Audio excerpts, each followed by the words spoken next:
Today, the Supreme Court gave a landmark verdict. It was about 10% quota to the poorest of the poor. A policy that had been made by the NDA government a couple of years ago today has been held as constitutional by the apex court of the land. The court said that it does not in any way violate the constitutionality of Article 14 and 15, which basically stand for the principle of equality. The judges, the verdict was a 3:2 ratio, where the majority view was in favor of upholding the 10% quota for the weaker sections of the society. The court and the verdict overall came to the conclusion that there is no violation of the 50% cap that has been put on the total quota by the court itself a couple of decades ago.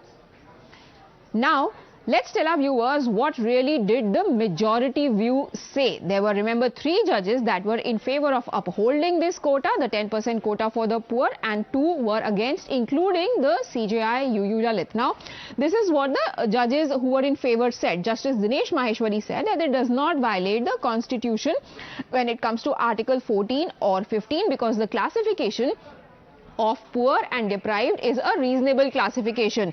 It said that it does not also stand in violation of the 50% cap that has been fixed by the SC in 1992. Now, this 50% cap, what it means is that the total reservation that is being provided should not cross the 50% mark. Then he said that economic criteria is a yardstick for quota, and this is a reasonable yardstick that acts as a positive affirmation. He also goes on to say that it does not disturb the quota for socially backward. This is a reference to the caste-based quota and reservation that currently exists in our system. Then comes Justice Bela Trivedi's observations in the ruling.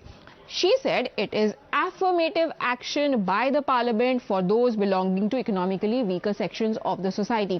By affirmative action, you mean that those who have been deprived of basic amenities are given some extra support by the state so that they can come at par with the rest of the society.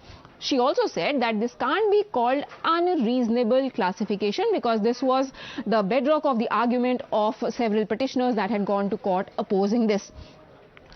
Bela also said that this policy of reservation must be time-bound. However, this was a caveat that was put by justice over here, saying that you cannot have reservation forever, because people who are being given this positive affirmation after a point of time may reach a level of equality in the society, and after that they should not ideally be taking benefits from it.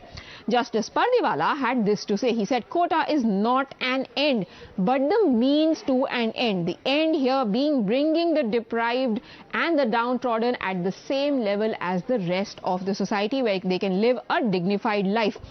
But he sounded a red flag as well, a red alarm as well. He said, don't let it become means for vested interest. This basically could have been a reference to what happens politically when it comes to handing out quotas for several classes.